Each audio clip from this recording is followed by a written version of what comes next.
किस टाइप से आएगा क्वेश्चन, वो पैटर्न को देखने जा रहे हैं। तो हमें क्वेश्चन टाइप का बना दिया है कि हमें इक्विवेलेंट कैपेसिटेंस निकालना है टर्मिनल ए से बी तक का, या वर्टेक्स ए टू बी, कुछ भी लिखे, बात एक ही है। तो पहला जो टर्म देखते हैं,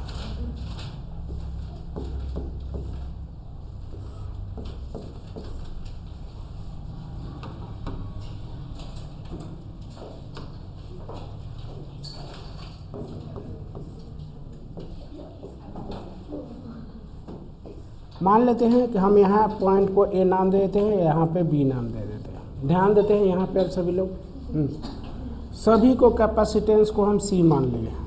कोई जो भी वैल्यू देगा उसके अनुसार जाएंगे, लेकिन हम अभी क्या माना है, सी माना है। तो अब ध्यान से देखें, हमें कहाँ से कहाँ निकालने के लिए बोला है। तो बोला है टर्मिनल ए से बी। तो इस केसेस में हम क्या करेंगे, अगर ऐसा कुछ देता है, चाहे वो रेसिस्टेंस का हो या कैपेसिटेंस का हो, दोनों के सेम चलेगा। तो देखो अब हो क्या रहा है, चार्ज यहाँ से यहाँ तक जा रहा है।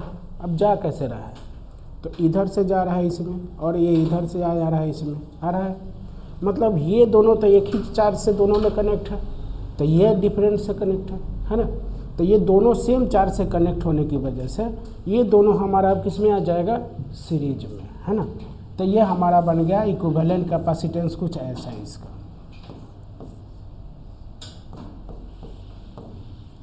अब हमारा हो गया ए से बी,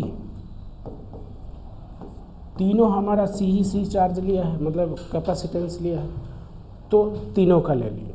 अब ये दोनों हमारा किस में है, सीरीज में है। तो सीरीज में दो अगर सेम रहता है तो हम क्या लिखते हैं, सी इक्विवेलेंट डाल देते हैं डायरेक्ट। क्या होगा, C/2। और ये हमारा किस में आ गया, पैरेलल में। तो पैरेलल में हम लोग नॉर्मली क्या कर देता है, ऐड कर देते हैं, यही करते हैं। तो ये 2 यहाँ आ गया, 2 या 1 + 1 3C/2। अब C का जो भी वैल्यू है पुट करेंगे आंसर, ठीक है। कोई डाउट, किसको? यहाँ देखो, यहाँ समझ क्या समझ, हमारा चार्ज यहाँ से यहाँ तक जाएगा। तो ये देखो, इसमें और ये दोनों में चार्ज हमारा सेम ही है। तो सेम चार्ज होने की वजह से क्या हो गया, ये दोनों सीरीज में हो गया, और ये तो डिफरेंट से कनेक्टेड है, तो ये डिफरेंट तो पैरेलल में हो गया, ठीक है। तो एक चीज़ हमें यहाँ पे दिखा। चलो दूसरा देख लेते हैं। मान लेते हैं स्क्वायर टाइप का शेप आ जाए, तो स्क्वायर में हम कुछ ऐसे लेते हैं।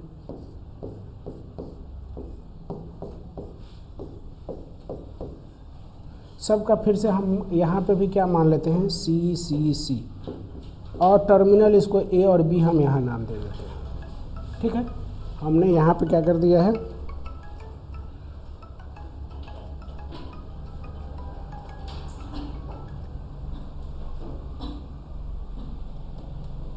हमने टर्मिनल का नाम यहाँ से यहाँ रखा है।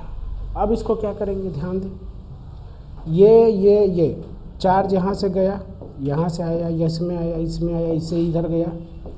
तो ये एक से एक ही चार्ज से गया हुआ है, ऊपर वाला जो 3 है, ये और ये, तो ये तीनों किस में हो गया, सीरीज में। तो इसके लिए अब हम इक्विवेलेंट सर्किट बनाए। तो ये क्या हो गया, ऊपर से एक गया है, अब 3C है, तीनों किस में है, सीरीज में है। तो सीरीज में हो गया तो C/3, और ये हमारा ये आ गया एक पैरेलल में C, यहाँ ऐसे भी हो गया। अब दोनों को फिर से हम पैरेलल लेते हैं, तो क्या करते हैं, ऐड कर देते हैं। तो C इक्विवेलेंट क्या आ गया, C/3 प्लस C, पैरेलल में हम लोग डायरेक्ट ऐड कर देते हैं। तो 3 + 1 4C/3 इस पैटर्न को लेकर आए, है ना। तो हम देखो, हम ये बोल रहे हैं कि याद नहीं करना इसको। अगर पैटर्न को याद भी करोगे तो भी अच्छा ही रहेगा, लेकिन हम बोलेंगे याद फिर भी मत करो, समझने की कोशिश करो कि चार्ज कहाँ से कहाँ तक सेम जा रहा है, तो वो सीरीज में हो जाएगा, और जो हाथ से डिफरेंट होगा तो वो पैरेलल में होगा। सिंपली ऐसे समझना है। वैसे ही सेम जब हम रेसिस्टेंस में जाएंगे तो सेम ही जाएगा, जहाँ पे C के जगह वहाँ R लिखेगा, बस रिमेनिंग सब कुछ सेम। हाँ, फार्मूला में थोड़ा चेंज हो जाएगा। सीरीज के लिए हम लोग वहाँ ऐड करते हैं डायरेक्ट, और पैरेलल के लिए डिवाइड करते हैं। यहाँ मतलब रिवर्स हो जाएगा थोड़ा सा, बस, और कुछ चेंज नहीं होगा। तो ये 2 पैटर्न हमें यहाँ भी दिखाई दिए। तीसरा पैटर्न भी देख लेते हैं। मान लेते हैं अभी हम लोग एक ट्रायंगल देखा, एक स्क्वायर देखा, है ना। अब एक पेंटागन लेकर देख देते हैं।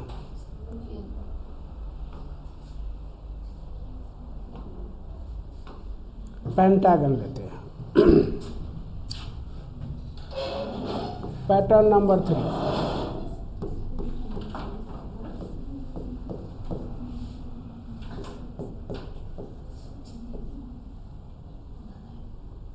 पेंटागन कैसे बनता है, कुछ ऐसा कर देते हैं, ठीक है।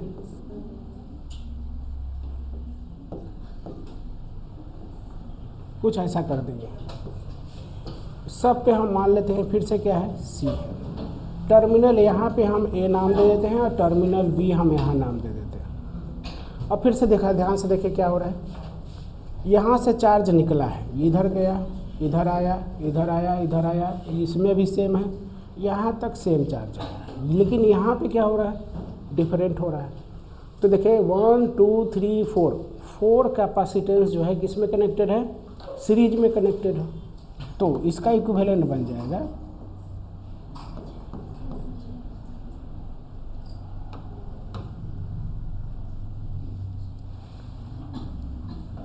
कुछ ऐसा, यहाँ ए है और अब यहाँ बी है।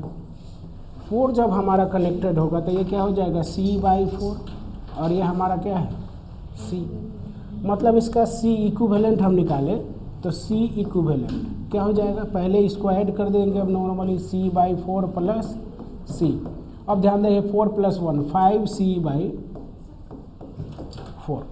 5C/4। अब एक पैटर्न को देखने की कोशिश करते हैं, ध्यान से देखते हैं सभी लोग, पैटर्न देखते हैं। पहले यहाँ से शुरू करते हैं। जब हम यहाँ देखा कि हम ट्रायंगुलर लिया था, टर्मिनल ए से बी इसको लिया था, फिर स्क्वायर लिया, तो ये हमने लिया टर्मिनल यहाँ से यहाँ तक, तो इसका इक्विवेलेंट हमारा आया है 3C/2। जैसे ही हम 4 किया तो 4C/3, जैसे ही 5 किया तो 5C/4। देखो ऊपर भी एक बढ़ रहा है और नीचे भी एक बढ़ रहा है। मतलब अगर 6 होता है तो क्या हो जाता है, 6C/5। अगर 7 होता है तो क्या हो जाता है, 7C/6। अगर 8 होता है तो 8C/7।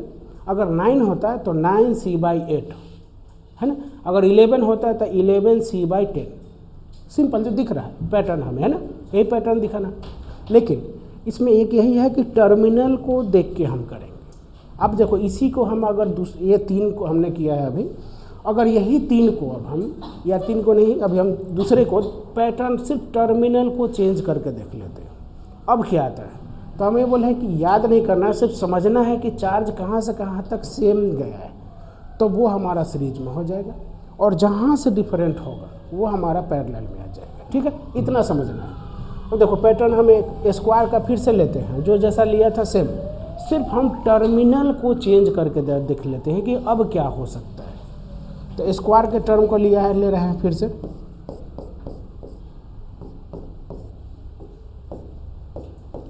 से, हम लिया है, ये सी है, ये सी है, सबको सी चार्ज हम सी लिए हैं। पहले टर्मिनल हम बोले थे ए से बी यहाँ लिया था, अब मेरी मर्जी हम यहाँ से यहाँ ले लेते हैं, टर्मिनल को चेंज कर दिया, है ना। अब क्या होगा, तो ध्यान देते हैं। अब यहाँ से हम मान लेते हैं चार्ज निकला, यहाँ आया, इसमें कैपेसिटेंस में गया, ठीक है, इस कैपेसिटेंस में सेम चार्ज आया है, फिर यहाँ जाकर रुक जाएगा, तो एक ये सीरीज में हो गया। अगर अब यहाँ से फिर देखें कि यहाँ से चार्ज निकला है ना, तो यहाँ पे जो चार्ज आया होगा यही चार्ज हमारा इस कैपेसिटेंस तक गया है, फिर यहाँ पे आया है, मतलब ये दोनों अब सीरीज में हो गया, ये दोनों हमारा सीरीज में हो गया, है ना। तो इसका इक्विवेलेंट अगर हम निकालें तो ये सी और ये सी के लिए एक आ गया, तो ये C/2 है ना, और नीचे वाला के लिए एक आया, तो ये भी क्या आ गया, C/2, है ना। अब C इक्विवेलेंट हम यहाँ निकाल कर देखें, C इक्विवेलेंट, तो दोनों को ऐड करेगा तो C/2 प्लस C/2 मतलब 2C/2 मतलब C। देखो अब दोनों में डिफरेंसेस हो गया, सिर्फ हम टर्मिनल को चेंज किए थोड़ा सा, तो हमारा क्वेश्चन बदल गया, है ना, या आंसर बदल गया।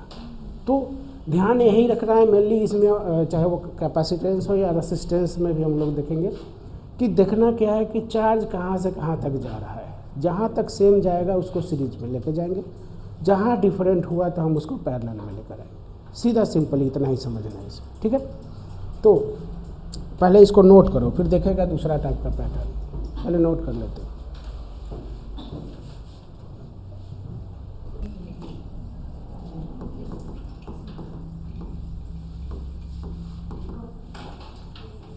बीट स्टोन ब्रिज इसको हम लोग बोलते हैं।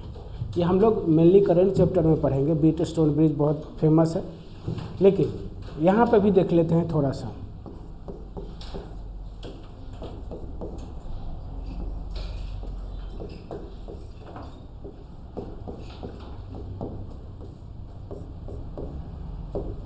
ये हमारा बीट स्टोन ब्रिज होता है। यहाँ कुछ ए नाम दे देते हैं और यहाँ कुछ हम बी नाम दे देते हैं। कुछ नेमिंग कर लेते हैं, C1, C2, C3, C4 और इसको C5 डाल देते हैं। ध्यान से इसको पैटर्न को देखेंगे। पहला चीज़, इसका रूल्स क्या बोलता है कि this upon this is equal to this upon this हो जाए। मतलब C1 by C3 is equal to C2 by C4 हो जाए। तो जो C5 है उसमें हमारा चार्ज फ्लो नहीं करेगा या करंट फ्लो नहीं करेगा। अगर ये इक्वल है then no charge flow in C5। मतलब C5 हमारा यहाँ पे क्या हो गया, अब यूजलेस हो गया, उसका कोई मतलब नहीं है। सिंपल सी बात है, सीधी बात है, उसका कोई यूज ही नहीं है। करंट में हम लोग करंट की बात बोल लगेंगे, यहाँ चार्ज की बात कर रहे हैं तो चार्ज की बात कर रहे हैं। अब यही हमारा चेंज कैसे हो जाएगा, तो अब इस केसेस में ध्यान देना है, ये दोनों हमारा जो है अब सीरीज में कनेक्शन हो जाएगा। ये दोनों भी हमारा सीरीज में कनेक्शन हो जाएगा। तो सीरीज के लिए ऊपर वाला कर लेते हैं। तो अब ये हमारा बन गया ऐसा कुछ, मतलब ये हमारा C1 था, C2 नहीं, हाँ ठीक है, C3 है और C4 टर्मिनल A से B, ठीक है। अब ध्यान देते हैं, ये दोनों C का सीरीज में है और नीचे भी हमारा क्या है, सीरीज में है। तो इसका इक्विवेलेंट अब हम कुछ एक मान लेगा ताकि अब वैल्यू पुट करना बचा हुआ रहेगा। तो इसका एक हो जाएगा, दोनों का एडिशन है ना, फिर इसका भी एक हो जाएगा। तो इसके लिए हम मान लेते हैं कि C आया है और इसके लिए भी हम मान लेते हैं कि हमारा C ही आया है। जो इक्विवेलेंट आ रहा है उसको हम C मान लिए हैं, अब जो आएगा वही लिखेंगे हम, सीधी सीधी बात है, A से B। अब हमें क्या दिख रहा है, ये दोनों पैरेलल में, और पैरेलल में हम लोग क्या करते हैं, ऐड कर देते हैं। तो इसका C इक्विवेलेंट हमारा अब क्या हो जाएगा, दोनों का एडिशन, मतलब C प्लस C मतलब 2C, ठीक है। सिंपल है, बहुत सिंपल है, ध्यान से देखोगे तो ये बहुत सिंपल है। जैसे ही हम दिस अपॉन दिस किए, अगर इक्वल आया वैल्यू तो हमारा ये इसका मतलब ही नहीं है, C5 का कोई मीनिंग नहीं है, ठीक है, मीनिंग ख़त्म। और जैसे ही आ गया ये, तो हम इन दोनों को सीरीज में ऐड कर दिया और जो हम इक्विवेलेंट मान लिया, इसका C आया, इसका C, तो C नॉर्मली हम लोग जैसे फार्मूला यूज करते हैं पैरेलल का वैसे ही करेंगे, आंसर आ जाएगा। एक चीज़। दूसरा चीज़ इसमें एक अच्छा चीज़ क्या है कि इसमें दो जनरली एक चीज़ पूछेगा, या तो बोलेगा करंट फाइंड करो या चार्ज फाइंड करो, तो पोटेंशियल से कनेक्ट करके देगा, ठीक है। तो पहला चीज़ हमें इक्विवेलेंट कैपेसिटेंस या रेसिस्टेंस निकालेंगे इस केसेस में। उसके बाद जो वैल्यू आएगा उसके साथ चार्ज का रिलेशन निकालेंगे, या करंट का जब हम जाएंगे तो करंट का रिलेशन निकालेंगे। तो हम लोग पढ़ा था कि C is equal to Q by V, है ना।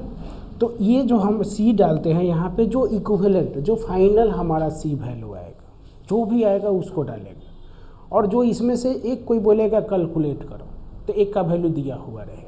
अब किसका दिया हुआ है, किसका कैलकुलेट करने के लिए देगा, आई डोंट नो, बस जैसा देगा उसके अनुसार ये वाला फार्मूला हम अप्लाई करेंगे, ठीक है, नॉर्मल सी बात है। तीसरी जो है सबसे इम्पोर्टेंट पॉइंट, अगर ये जो C1, C2, C3, C4 को हम एग्जाम्पल के लिए मान लेते हैं कि C1 is equal to C2 is equal to C3 is equal to C4 हमारा C के बराबर है। हमने क्या माना कि सब हमारा इक्वल है, मतलब C ही है।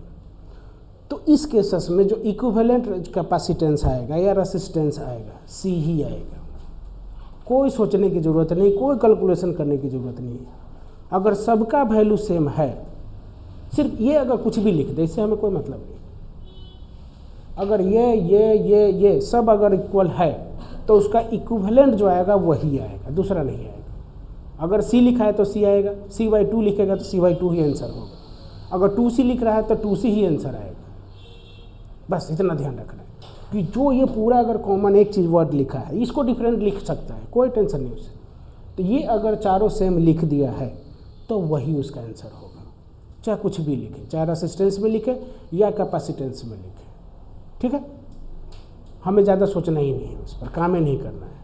ठीक है, बस जो देखा करे सबसे में आओ तो यही आंसर, सीधा सेकेंडों में काम हो जाएगा।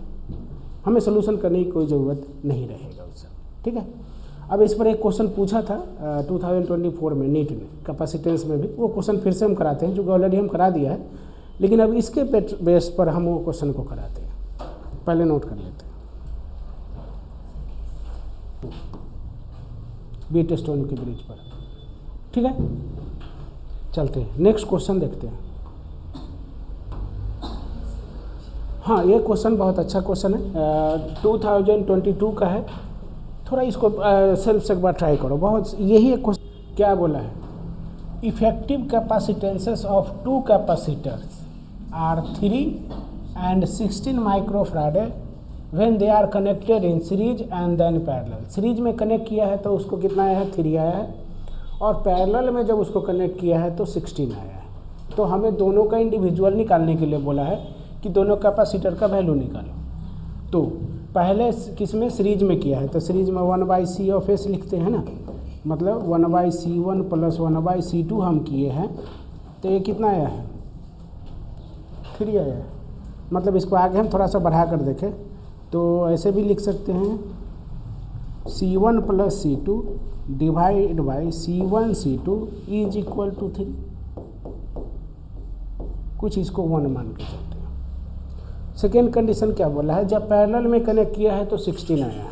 पैरेलल में कनेक्ट करने का मतलब कि C1 प्लस C2 का किए हैं तो कितना आया है, 16 आया है ना। इसको 2 मान लेते हैं कुछ। अब देखो यहाँ पर भी तो C1 प्लस C2 है ना,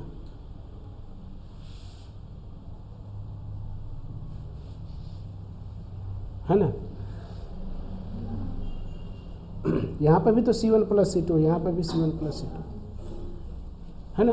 अब क्वेश्चन ये है कि ये 1/3 आएगा ना, ये भी तो ऐसे लेकर जाएगा, है ना। तो ये 2 के वैल्यू को 1 में पुट करके देखते हैं। तो C1 C2 के जगह हम कितना ले लेते हैं, 16। C1 C2 is equal to 1/3, या C1 C2 क्या आ रहा है, 48 आ गया है। अब हम क्या करें, एक कोई वैल्यू इसमें से निकाल लेते हैं, C1 या C2 का। मान लेते हैं हम C1 निकालते हैं तो ये क्या आ जाएगा, 48/C2 आएगा। अब ये जो वैल्यू C1 का आया है यहाँ पुट कर देते हैं, है ना। तो फ्रॉम इक्वेशन 2 C1 के जगह ये वाला वैल्यू पुट करते हैं तो ये क्या आ गया, 48/C2 plus C2 is equal to कितना है, 16। अब यहाँ हम सिंप्लीफाई करके देखें तो ये 48 ही रह गया, प्लस C2 का square by C2 is equal to क्या है, 16 है। इसको क्रॉस मल्टीप्लिकेशन करें तो ये आ जाएगा C2 का स्क्वायर, ये 16C2 इधर जाएगा तो इधर ले आते हैं तो -16C2 और ये प्लस 48 इज इक्वल टू 0 होगा। अब देखो ये टर्म कैसा आ गया हमारा, तो हम लोग एक ऐसा पढ़ा होगा, ध्यान को कर दो, एक्स स्क्वायर या प्लस माइनस दोनों 2x + 3 इज इक्वल टू 0 आ रहा है, ऐसा कुछ है, जहाँ x के जगह हम c लिया हुआ है या c1 c2 लिया हुआ है, 2x या प्लस हो या माइनस हो, यहाँ हमारा क्या है -16 है, और हम 3 माना है, वहाँ पे क्या है 48 है ना। तो इस टर्म को निकालने के लिए, x का वैल्यू निकालने के लिए हम लोग फार्मूला एक पढ़ा था, -b plus minus root over of b का स्क्वायर -4ac/2a, है ना।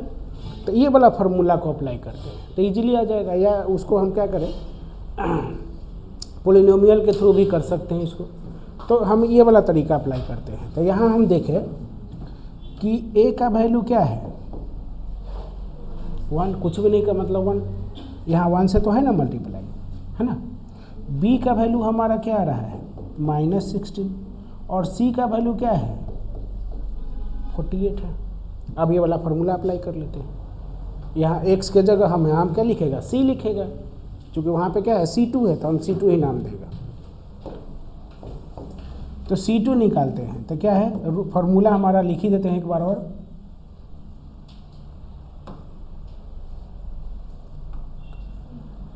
-b plus minus root over b का स्क्वायर -4ac/2a। तो -b का वैल्यू कितना है 16 है, माइनस में माइनस एक और है, तो माइनस माइनस कैंसिल, तो आया क्या 16 प्लस माइनस b का स्क्वायर मतलब 16 का स्क्वायर -4a का वैल्यू 1 और c का वैल्यू 48, अब बाई 2a, तो 2 × 1 है ना। अब 16 का स्क्वायर क्या होता है 256, -16 रहने देते हैं, प्लस 16 रहना, सॉरी ये आ गया क्या 256, अब माइनस 8 चौक 32, 2 ठो 3, 16 19, अब बाई 2 ठो ये तो 2 ही है। अब माइनस करो कितना रहे, तो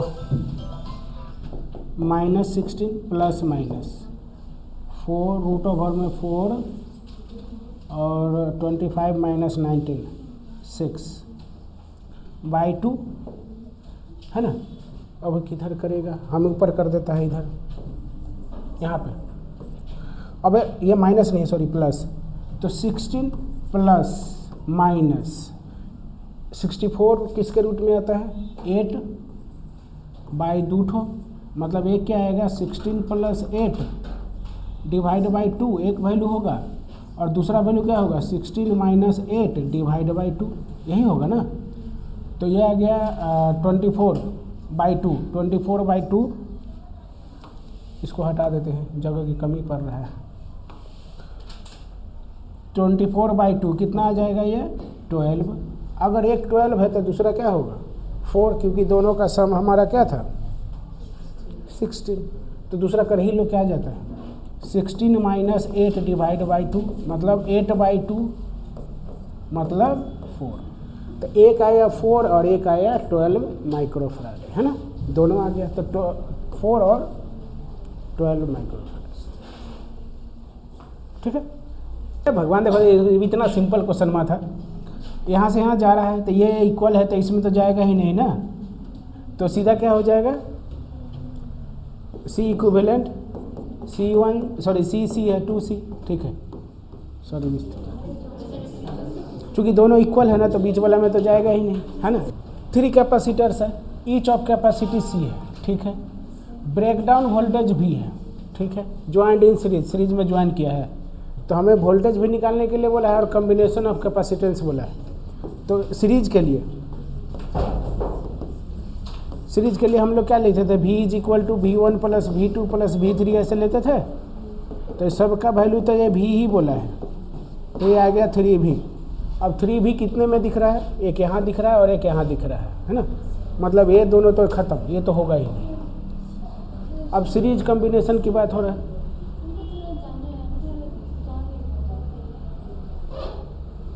अब आते हैं कैपेसिटेंस के लिए। सीरीज के लिए क्या लिखते थे? 1/c of s is equal to 1/c है, सब बोला है सी सी है तो सी सी ले लेते हैं। तो ये क्या आ गया 3/c या सी एस हमारा क्या हो जाएगा c/3 ऐसा हम करता है कि नहीं।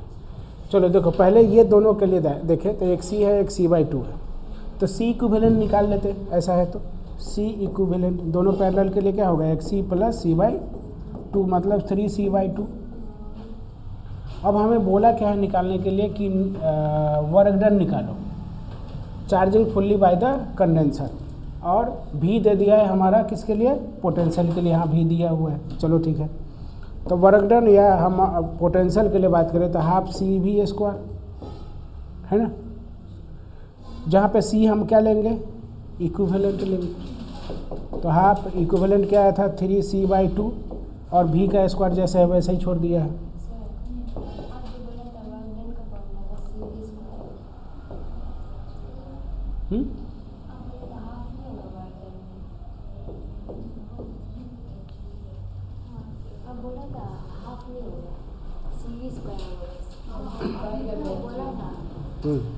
तो वो जब वर्क डन निकालते हैं उसका यूज नहीं करते हैं जनरली वो फार्मूला का, वो जो होता है वो बता दिया था लेकिन यूज नहीं करते। नहीं उसका यूज कहीं नहीं मिलेगा।